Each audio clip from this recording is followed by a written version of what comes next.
Hello and welcome to the interview here on France 24.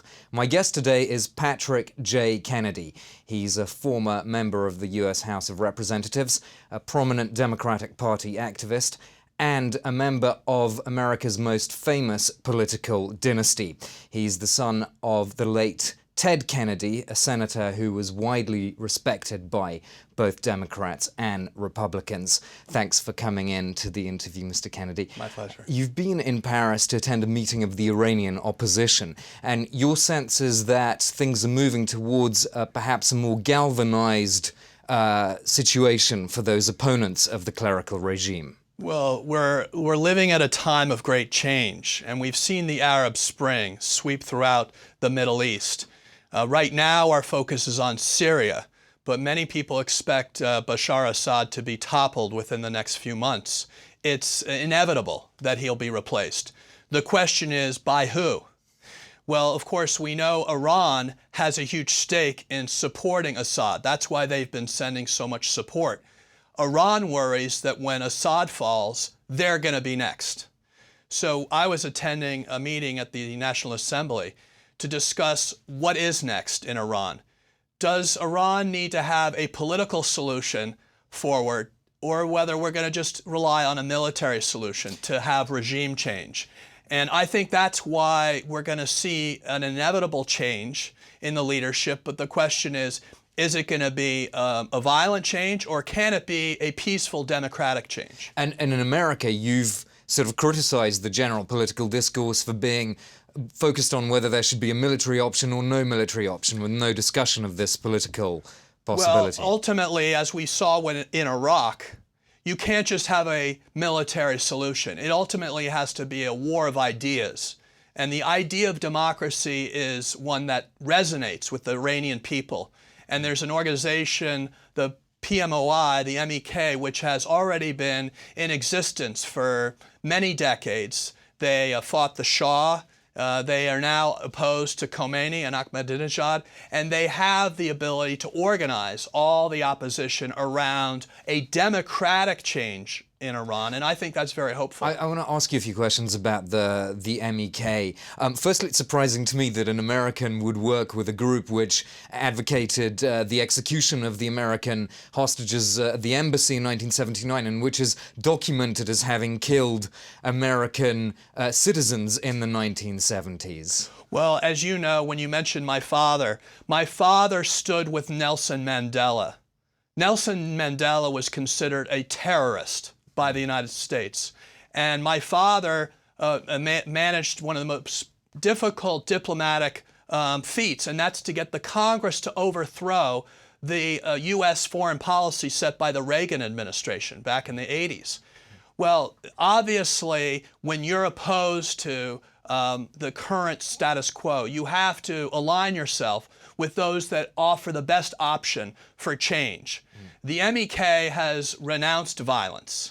They've put their past behind them, and they now represent the best hope for organizing the whole resistance community behind a democratic change in Iran. And what I really appreciate about them is they're not for themselves taking over. They're for a political process with international inspectors validating that it's a free election. So they're for a political process. They're not for themselves. I think it's very powerful that the principles on which they stand are so universally accepted. Isn't there, though, a skepticism about how representative they are inside Iran? And, of course, the Green Movement itself in Iran itself seems to be a bit suspicious of exiles in Paris, for example, regardless of what faction they come from. A lot of people are saying this is going to have to come from within Iran, not from people who've been living outside the country who were tragically exiled more than 30 years ago. Yes, but the people, the MEK, have paid with their blood. There are over 200,000 members have been executed by the Iranian regime. So I don't think they have any lack of credibility within Iran. And frankly, they have been the source of intelligence for both the United States, France, and the rest of the world on the nuclear proliferation efforts of the current regime in Tehran. So the MEK has already been our friend in helping find out that information, which wouldn't have otherwise come to us, but from those sources that the MEK provided. I want to talk about the nuclear program as well. Do you think that the White House's approach has been more satisfactory or not really satisfactory over the last 4 years? Well, I think the Obama administration has isolated Iran, and they've been an enormous success in getting the whole world to impose very difficult sanctions. Right now, the economy in Iran is in a free fall. And so that is making it possible for democratic change to take place. Keep in mind, there has already been the Green Revolution. Iran wants change. It was suppressed, but it's never over. And frankly, I think we're in a period of time now where the opportunity to see a change in Iran is at its greatest possibility ever, because you have Assad ready to fall, you have the internal disagreement between Khomeini and Ahmadinejad, and you have the implosion of the economy in Iran. So what we need now is we need to support the democratic resistance, because there is going to be a moment where we decide which way to go now with this nuclear issue on the table.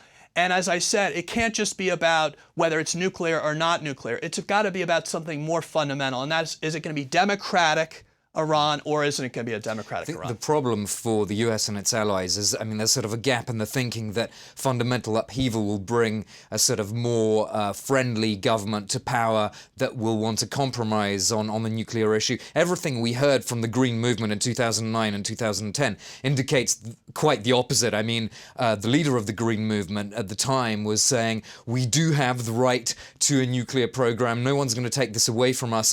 It's perhaps a bit misleading to think that the opposition in Iran is going to be particularly friendly to Western countries. You could say whatever you like about the opposition. They can't be any worse than the status quo.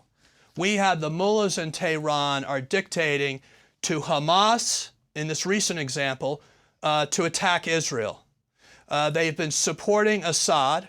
They have supported Hezbollah. And this is not an independent, free democracy who wants a nuclear weapon. This is a totalitarian terrorist state that wants a nuclear weapon. So let's make the distinction.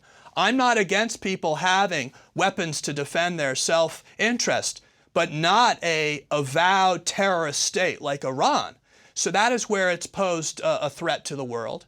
And frankly, I believe our opportunity is to see not only a change in their nuclear program, but to see a more fundamental democratic change in Iran.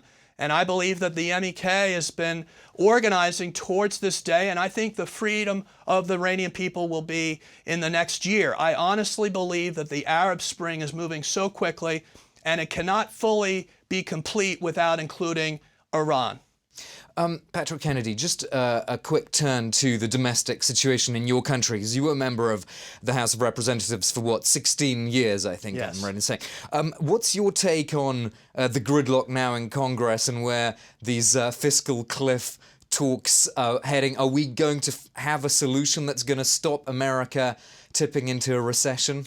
Well, we now appreciate we're in a small world. America's looking to Europe and the Eurozone as an indicator for our economy. And I know now Europe is looking to America as an indicator for their economy, because we're all intertwined. Clearly, this is a political impasse, but ultimately the interests of everybody will be served if we avoid the fiscal cliff. And hopefully this will be a turning point where we finally get the two parties to begin to work together, not only on the budget, but on the other major issues that there needs to be bipartisan initiatives around.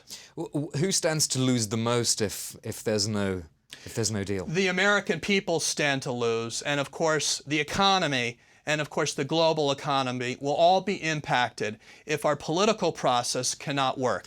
So this is a test more of not republicanism or democratism. It's about whether they can work together in bipartisanship. Do you get the impression that people in Congress actually understand that this is about the global economy, about this interconnectedness? It's not only about American jobs. I think that we've repeatedly over the last several years understood that we are affected greatly by what's happening in the rest of the world and vice versa.